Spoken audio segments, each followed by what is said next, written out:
নামাজের সময় শেষ হয়ে যাওয়ার পর সে নামাজ কিভাবে আদায় করবো? অলসতাবশত নামাজের সময় পার করে দিলে কি কাবিরা গুনাহ হয়? স্ত্রী নামাজ ও পর্দার ব্যাপারে অবহেলা করলে একজন স্বামী হিসেবে আমার কি দায়িত্ব রয়েছে?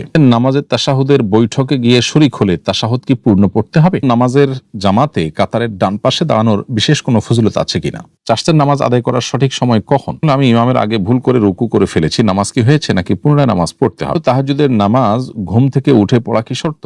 আমি সাধারণত ঘুমাই রাতের 12টার পর। ঘুমানোর আগে পরে ঘুমালে কি আমি তাহাজ্জুদের পূর্ণ সওয়াব পাবো? চলুন তাহলে আর বিলম্ব না করে যে সমস্ত প্রশ্ন ইতিমধ্যে চলে এসেছে সেগুলোর উত্তর দেওয়ার পালায় আমি প্রবেশ করি। তাহাজ্জুদের নামাজ ঘুম থেকে উঠে পড়া কি শর্ত? আমি সাধারণত ঘুমাই রাতের 12টার পর। ঘুমানোর আগে পরে ঘুমালে কি আমি তাহাজ্জুদের পূর্ণ সওয়াব পাবো? মূলত তাহাজ্জুদ শব্দের অর্থ ঘুম থেকে উঠে যে সালাত আদায় করা হয় সেটা কি সালাতুত তাহাজ্জুদ বলা হয় বা সালাতুত তাহাজ্জুদের অর্থ। তো এই যে ঘুম থেকে উঠাটাই হলো তাহাজ্জুদ, আপনি সেখানে ঘুমাচ্ছেন না, সারা রাত জেগে থেকে শেষ রাতে তাহাজ্জুদ পড়ছেন, সেক্ষেত্রে তাহাজ্জুদের সওয়াব আপনি পাবেন। কিন্তু এটাকে আক্ষরিক অর্থে বা শব্দের বিচারে তাহাজ্জুদ বলা কঠিন।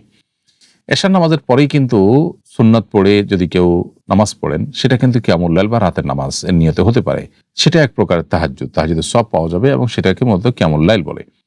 এশার পর থেকে নিয়ে একেবারে ফজর আগ পর্যন্ত যাই পড়বেন সেটাই কিয়ামুল লাইল বা রাতের নামাজ, সেটাই সবগুলাই মূলত এক প্রকারের তাহাজ্জুদ।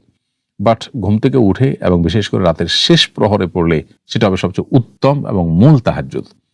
আর যদি আপনি রাতে জেগেই থাকেন আর পড়েন একদম ভোর রাতে ওই সময়টাতে, তাহলে আপনি তাহাজ্জুদের পরিপূর্ণ সওয়াব পেয়ে যাবেন।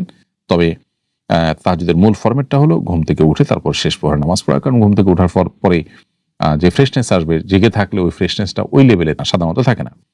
সো তাহাজ্জুদ হবে, কিন্তু সবচেয়ে উত্তম তাহাজ্জুদ হলো যেটি ভোর রাতে পড়া হয় ঘুম থেকে উঠে। চাষের নামাজ আদায় করার সঠিক সময় কখন? বেলা ওঠার কতক্ষণ পর হতে নামাজ পড়া যাবে?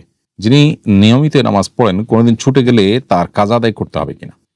চাষের নামাজ বা সালাতুদ দোহা হলো তাহাজ্জুদের পর দ্বিতীয় সর্বোচ্চ গুরুত্বপূর্ণ নফল নামাজ। এই সালাতুদ দোহা বা চাষের নামাজ সম্পর্কে, এটার ওয়াক্ত সম্পর্কে ওলামায়ে কেরামের বক্তব্য কোরআন এবং হাদিস অ্যানালাইসিস করে যে সূর্য ওঠার 15 মিনিট পর থেকেই চাষের সালাতুদ দোহা পড়া যায়। বিভিন্ন হাদিসে বোঝা যায় যে সূর্য ওঠার পর সূর্যের আলো যখন একটু উত্তপ্ত হয়ে যায়, যে বালিটা হালকা তেতে যায়, বালি বা মাটি একটু তেতে যায়, তখন থেকে চাষের সালাত আদায় করা যায়। আর এটার শেষ সময় হলো জোহরের ওয়াক্ত শুরু হওয়ার আগ পর্যন্ত। এই পুরো সময়ের মধ্যেই চাষের সালাত আদায় করা যায়, সালাতুদ দোহা আদায় করা যায়। সালাতুদ দোহা নিয়মিত পড়তে অভ্যস্ত কোনো মানুষ যদি কোনো কারণে সালাতুদ দোহা পড়তে না পারেন কোনোদিন, তাহলে তিনি সেটা কাজা করতে পারেন কেন? উত্তর হলো যে নফল নামাজের কোনো কাজা হয় না। তবে নিজের অভ্যাস আছে সেজন্য কেন ছুটে গেল, নিজেকে নিজে ভৎসনা দিতে গিয়ে বা নিজেকে নিজে শাসাতে গিয়ে, শাসন করতে গিয়ে যদি 4 রাকাত নফল নামাজ অন্য সময় পড়ে নেয়, সেটা তিনি পড়তে পারেন, একান্ত ব্যক্তিগত ব্যাপার। কিন্তু চাষের নামাজ না পড়লে বা সালাতুদ দোহা মিস হলে সেটি কাজা করার অপশন নয়, কারণ নফল নামাজের কোনো কাজা হয় না। নামাজের জামাতে কাতারের ডান পাশে দাঁড়ানোর বিশেষ কোনো ফজিলত আছে কিনা? খুবই গুরুত্বপূর্ণ একটি প্রশ্ন। এই প্রশ্ন উত্তরে বলতে চাই, মা আয়েশা রাদিয়াল্লাহু তাআলা আনহা থেকে একটি হাদিস আবু দাউদে বর্ণিত হয়েছে। নবী করিম সাল্লাল্লাহু আলাইহি ওয়াসাল্লাম ইরশাদ করেছেন যে ইন্নাল্লাহা ওয়া মালাইকাতাহু ইউসাল্লুনা আলা মায়ামিনিস সুফুফ, অর্থাৎ আল্লাহ তাআলা রহমত নাজিল করেন, ফেরেশতারা রহমত নাজিলের দোয়া করেন সেই সব ব্যক্তিদের উপরে যারা কাতারের ডান পাশে দাঁড়ায়। এজন্য ইমামের পেছনে যখন আমরা জামাতের সালাতে দাঁড়াবো, তখন ইমামের ডানে এবং বামে যদি মানুষ অলমোস্ট বরাবর থাকে, তাহলে ডান পাশে দাঁড়ানোটা উত্তম এবং বেশি সওয়াবের কারণ এবং মুস্তাহাব। আর যদি ডান পাশে অনেক বেশি লোক দাঁড়িয়ে যায়, বাম পাশে লোক কম থাকে, তাহলে ব্যালেন্স করার জন্য বরং ওই মুহূর্তে ডান পাশে দাঁড়িয়ে যা সওয়াব হবে, ফজিলত হবে, বাম পাশে দাঁড়ায় তার চেয়ে বেশি সওয়াব হবে, কারণ ডান পাশটাকে স্যাক্রিফাইস করা হচ্ছে কাতারে ব্যালেন্স করবার জন্য। তাহলে স্বাভাবিক অবস্থা যখন থাকবে তখন ডান পাশে দাঁড়ানোটা উত্তম, আর স্বাভাবিক অবস্থা না থাকলে, আপনার বাম পাশে লোক অনেক কম থাকলে, তখন বাম পাশে দাঁড়ানোটা উত্তম হবে। আমি ইমামের আগে ভুল করে রুকু করে ফেলেছি, নামাজ কি হয়েছে নাকি পুনরায় নামাজ পড়তে হবে? ইমামের আগে রুকুতে চলে যাওয়াটা মাকরুহ তাহরিমি, অনুচিত, তবে নামাজ হয়ে গেছে। ইমামের আগে যদি রুকুতে চলে যান তাতে নামাজ ভঙ্গ হয়ে যায়নি। আর ইমাম রুকুতে যাওয়ার আগেই যদি রুকু থেকে আপনি উঠে যান, এরপর ইমামের সঙ্গে বা তার পরে আর রুকু না করেন, তাহলে নামাজ শুদ্ধই হবে না। অর্থাৎ আপনি রুকুতে গেছেন, যে উঠে গেছেন, ইমাম তখন রুকু যায়ই নাই, তাহলে আপনার নামাজই হবে না। স্ত্রী নামাজ ও পর্দার ব্যাপারে অবহেলা করলে একজন স্বামী হিসেবে আমার কি দায়িত্ব রয়েছে? স্ত্রী যদি নামাজ এবং পর্দার পরে অবহেলা করেন, তাহলে স্বামী হিসেবে আপনার দায়িত্ব হবে তাকে যথাযথভাবে নিজে উপদেশ দেওয়া, অন্য মানুষকে দিয়ে তাকে নামাজের গুরুত্ব বোঝানো এবং যাদের প্রভাব আছে তার উপরে সেই মানুষদেরকে দিয়ে দাওয়া দেওয়া যেতে পারে।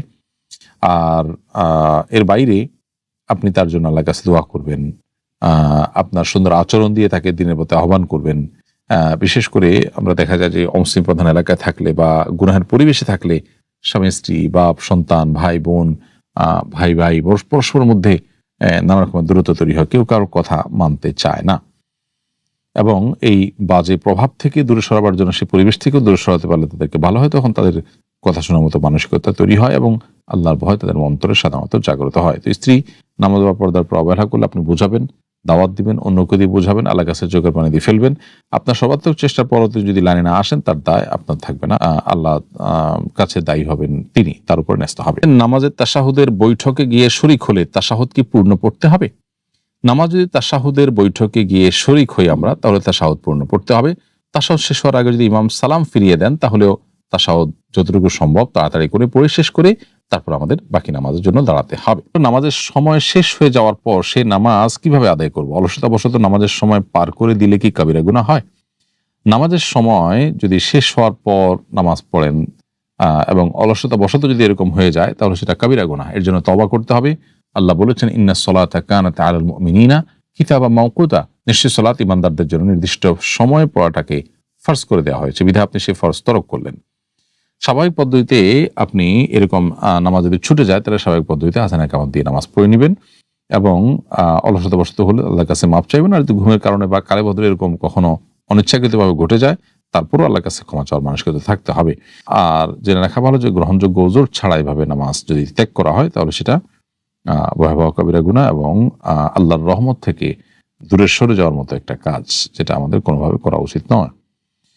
নবী রাসূলুল্লাহ সাল্লাল্লাহু আলাইহি ওয়াসাল্লাম আল্লাহর কাছে পানাহ চেয়েছেন, আল্লাহুম্মা ইন্নী আউযু বিকা মিনাল আজজি ওয়াল কাসল, আল্লাহ আপনার কাছে অক্ষমতা এবং অলসতা থেকে পানাহ চাই। বিধায় অলস হওয়া এটা ঈমানদারের সাথে কখনো যায় না।